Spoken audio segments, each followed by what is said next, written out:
Hello दोस्तों। Welcome back to our channel money market trade.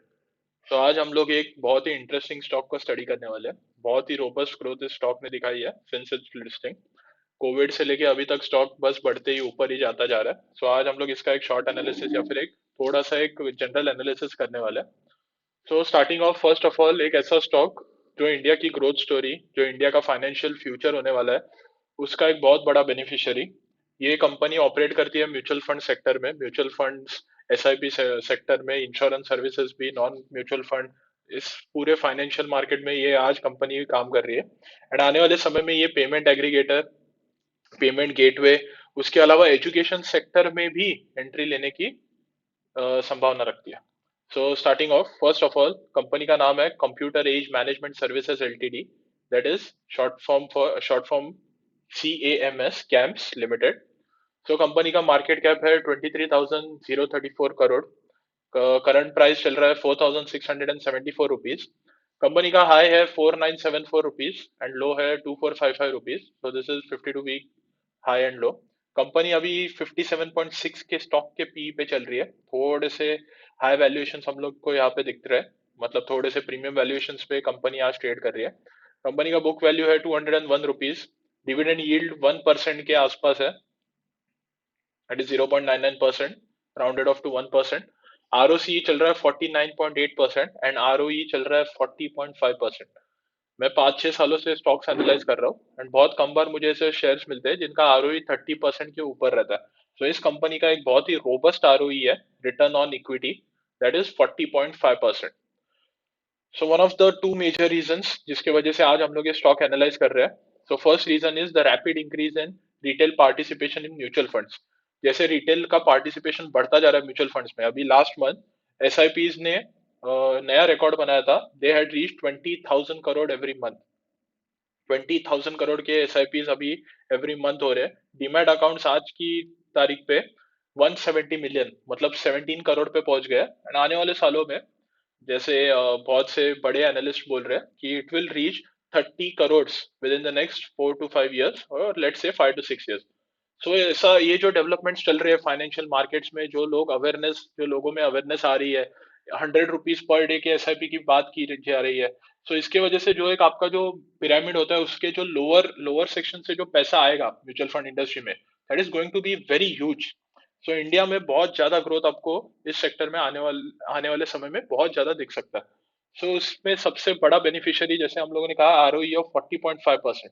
सो जैसे हम लोग आगे भी देखेंगे that this is a near monopoly. ये जो कंपनी है ये बहुत ही क्लोज है एक मोनोपोली बनने के। So it is a very strong player in this sector and it is a very big beneficiary of this growth in India.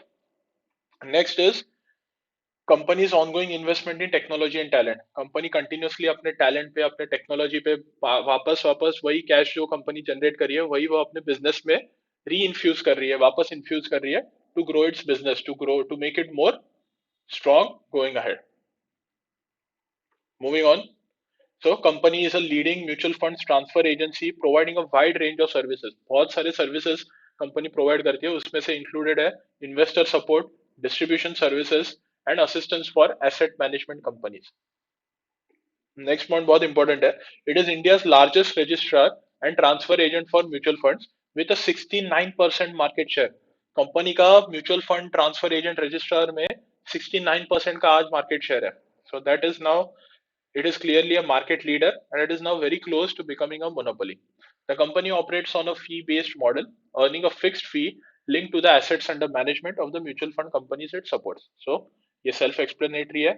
Company जो आपके assets under management जो services दे रही है उसके ऊपर एक फी, फिक्स्ड फी अपने क्लाइंट से लेती है।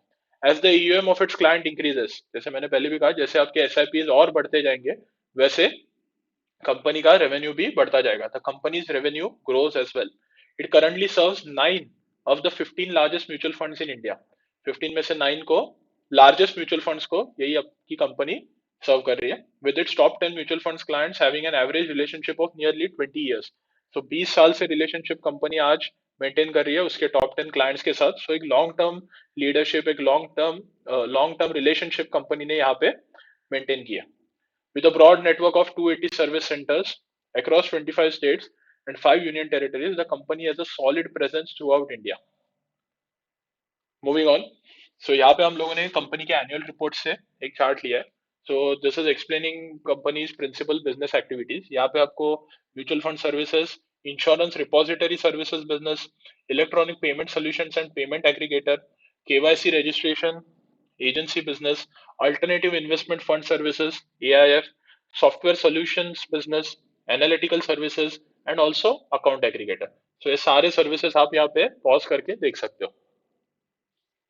Moving on, यहाँ पे driven by deep domain expertise and a rich legacy spanning over 3 decades, fastest growing qualified register and transfer agent for mutual funds. We serve 10 out of 15 largest mutual funds based on asset under management, including the top four. Top four को भी company serve कर रही है. We are also the foremost provider of tech-enabled financial infrastructure and services to financial institutions. So company tech-enabled financial infrastructure and services भी बहुत बड़े बड़े mutual funds, alternative investment funds, insurance companies को भी provide करती है. जैसे मैंने पहले भी कहा, कंपनी का 68% का मार्केट शेयर है, partner of choice for 10 of the 15 largest mutual funds, 23 years की रिलेशनशिप है टॉप 10 उनके क्लाइंट्स के साथ, 62% शेयर है न्यू एसआईपी रजिस्ट्रेशन में. जो भी आपके नए एवरी मंथ एसआईपी रजिस्ट्रेशन हो रहे हैं, आई थिंक मैंने आगे वो नंबर भी लिया है, it is somewhat like 30 lakhs per month या ऐसा कुछ अभी करंटली नंबर चल रहा है. दैट इज जो न्यू लोग एसआईपी रजिस्ट्रेशन कर रहे हैं, उसमें कैम्स कंपनी का 62% का मार्केट शेयर है. यहाँ पे उनको यहाँ पे आपको उनकी स्केल ऑफ डिलीवरी भी दिख जाएगी. सो एसआईपी बुक है 48.5 मिलियन, एसआईपी ट्रांजैक्शंस दिख जाएंगे, लाइव इन्वेस्टर फोलियोज दिख जाएंगे, and camps registered asset under management 36.7 trillion पे. 36.7 trillion would be somewhat like 360 lakhs or something rupees. Moving on. So यहाँ पे मैंने और एक चीज जो ऐड की है, दैट इज ऑफ कैम्स पे. सो यहाँ पे मैंने बेसिकली कैम्स पे के बारे में थोड़ी सी बात की है. सो रिसेंटली आरबीआई ने कंपनी को as a payment aggregator license दे दिया था to operate. So LIC, so यहाँ पे कैम्स पे के बारे में हम लोगों ने किए हाईलाइट्स लिए इन फाइनेंशियल 2024. सो एलआईसी ने कैम्स पे को as a exclusive partner to execute customer account authentication onboard किया है. आफ्टर दैट कैम्स पे ने रजिस्टर किया है 28% की year on year revenue growth, secured final authorization from the Reserve Bank of India to operate as payment aggregator. RBI से उन्हें अभी फाइनल ऑथराइजेशन आ चुका है. सो उन्होंने रिसेंटली 40 न्यू क्लाइंट्स को फॉर यूपीआई ऑटो पे अपने प्लेटफॉर्म पे लिया है. UPI auto pay emerging as a preferred mode of mandate registration for SIP. अगर आप लोग एसआईपी कर रहे हो तो अभी आपके अकाउंट से डायरेक्ट ऑटो पे से पैसे कट हो जाते हैं. सो उसमें अभी कंपनी क्या कर रही है, वो अभी खुद वहां पे एज अ पेमेंट एग्रीगेटर बनने की कोशिश कर रही है. सो इसलिए उन्होंने लॉन्च किया है कैम्स पे. अभी पार्टनरशिप्स में वो लोग आए हैं PSUs such as bank of Baroda, Canara bank and Indian bank. So in collaboration with mutual fund ecosystem, CAMSPay has launched the industry's first daily SIP. Company ने अभी डेली एसआईपी भी लॉन्च किया. मूविंग ऑन, यहाँ पे हम लोग कंपनी के financials compare करने वाले हैं. सो हम लोगों ने फाइनेंशियल 2023 एंड फाइनेंशियल ईयर 2024 को हम लोगों ने कंपेयर किया है. सो करंटली आपका फाइनेंशियल ईयर 2025 चल रहा है. सो लास्ट 2 इयर्स के हम लोगों ने कंपैरिजन किया है. So first of all revenue में आप देख सकते हो कि फाइनेंशियल 2023 में रेवेन्यू था 972 करोड़, ये बढ़ के हो गया 1137 crore, which showed a growth of 16.9%. EBITDA में भी ग्रोथ आई है 19.9%, लेट्स से 20%, from 481 crore to 505 crore. Net profit में ग्रोथ आई है 23% की, from 285 crore to 351 crore. And EPS आपका बढ़ के हो गया है 58.22 से लेके 71.96 पे. कंपनी बहुत ही हेल्दी डिविडेंड पे आउट रखती है. डिविडेंड पे आउट है 65% का. एंड इतना ज्यादा डिविडेंड पे आउट करने के बाद भी कंपनी आरओई ऑफ 40% मेंटेन कर पा रही है. सो कंपनी बहुत ही ज्यादा कैश रिच कंपनी है, उसके वजह से वो इतना ज्यादा डिविडेंड भी पे कर पा रही है. उससे जो रिमेनिंग पैसा होता है वो कंपनी बिजनेस में री इन्वेस्ट करके एक अच्छा आरओई भी मेंटेन कर पा रही है.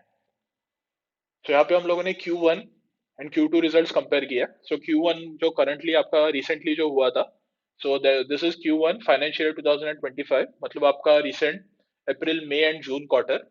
सो उसमें रेवेन्यू आया था 331 करोड़. हम लोगों ने उसे कंपेयर किया है लास्ट ईयर के Q1 से, तभी आपका रेवेन्यू आया था 261 करोड़ का. So year on year growth आई है 26.8% की. क्वार्टर टू जो आपका सबसे रिसेंट क्वार्टर है, that is July, August and September quarter, उसमें रेवेन्यू आया था 365 करोड़ का, which is a growth of 32% compare to last year. EBITDA आपका क्वार्टर वन में आया था 150 crore, which showed a growth of 36%, and quarter two में आपका आया था 170 crore, which showed a growth of 39% over the last year. Net profit में जब भी हम लोग बात करेंगे तो कंपनी का नेट प्रॉफिट क्वार्टर वन में आया था 107 crore, which has grown from 76 crore in the last year of quarter one, which showed a growth of 40%, and quarter two में आपका net profit आया था 121 crore, which showed a growth of 44% from 84 crore. तो अगर आप यहाँ पे अगर नंबर्स पे फोकस कर रहे हो तो रेवेन्यू ग्रोथ भी आपका मोर देन 25 to 30% से ऊपर जा रहा है, एबिटा ग्रोथ भी आपका 35% के ऊपर जा रहा है, एंड नेट प्रॉफिट ग्रोथ भी आपका 35% के ऊपर, यहाँ पे तो 40-44% तक भी जा रहा है। मूविंग ऑन, यहाँ पे हम लोग शेयर होल्डिंग पैटर्न एक बार डिस्कस कर लेते हैं क्योंकि यहाँ पे बहुत ज्यादा चेंजेस आए हैं।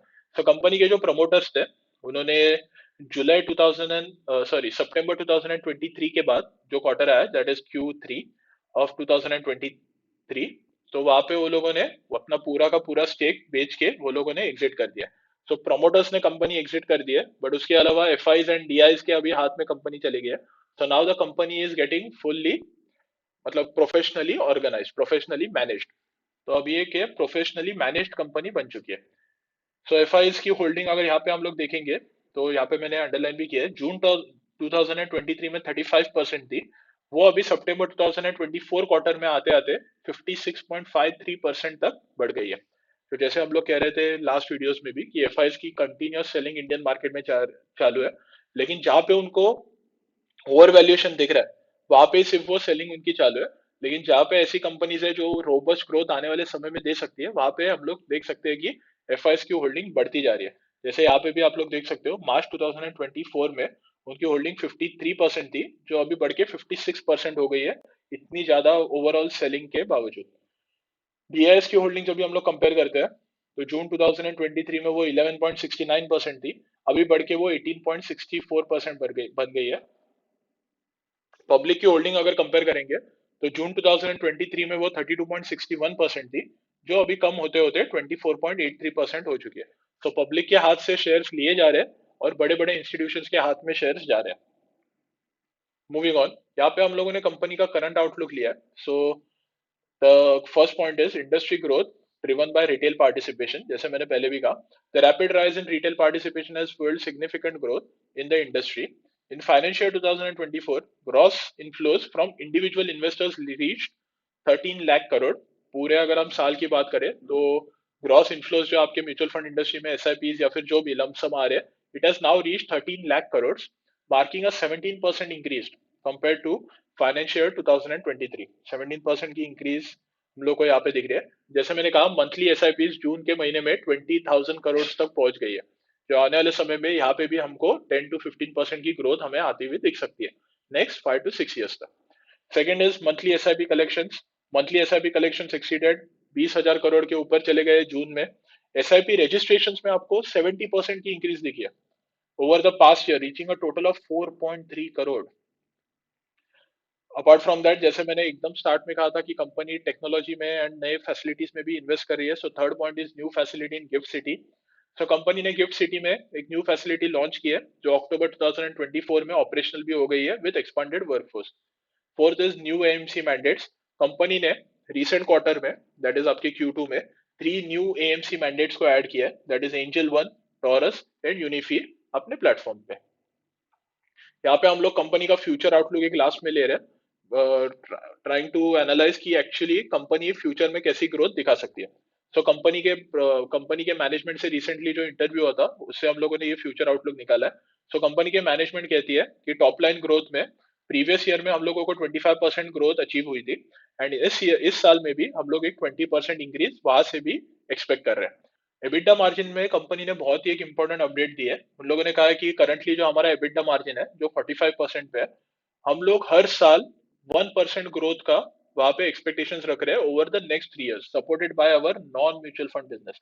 कंपनी का जो ये तो हम लोगों ने म्यूचुअल फंड बिजनेस डिस्कस किया, लेकिन जैसे मैंने स्टार्ट में भी कहा कि कंपनी का नॉन म्यूचुअल फंड बिजनेस भी है, जैसे कि आपके इंश्योरेंस इंश्योरेंस रिपोजिटरी सर्विसेज या फिर AIFs, अल्टरनेट इन्वेस्टमेंट फंड्स, और बहुत से ऐसे सर्विसेज भी कंपनी प्रोवाइड करती है। सो कंपनी कह रही है कि हमारा जो नॉन म्यूचुअल फंड बिजनेस है वहां से हमको बहुत एक बहुत ही ग्रोथ हमको आने वाले 3 सालों में वहां पे दिख सकती है, और हमारा next leg of growth non mutual fund business से आता हुआ हमें दिख सकता है। सो करंटली जो हमारा एबिटा मार्जिन है 45% पे, हम लोग एक्सपेक्ट कर रहे हैं कि हर साल वो 1% से बढ़ता जाए ओवर द नेक्स्ट 3 ईयर्स। जैसे मैंने पहले भी कहा, आरबीआई ने ऑथराइजेशन दिया है कैम्स पे के लिए, लेकिन यहाँ पे कंपनी ने ये भी कहा है कि कैम्स पे तो हमारा हो गया है ऑनलाइन पेमेंट एग्रीगेटर, लेकिन moving forward we also plan to expand into payment gateway segment and explore opportunities in the education sector as well. So payment aggregator तो हो गया, बट कंपनी को अभी पेमेंट गेटवे में भी एंट्री लेनी है, and they are also looking for opportunities in the education sector as well. With this I would like to end our video. अगर आप लोगों को ये वीडियो पसंद आया तो प्लीज हमें सब्सक्राइब करो। आपके एक सब्सक्रिप्शन से, या फिर आपके एक कमेंट से, या फिर आपके एक लाइक से, it actually motivates us to keep on going. So I would like to end our video with this. Thank you.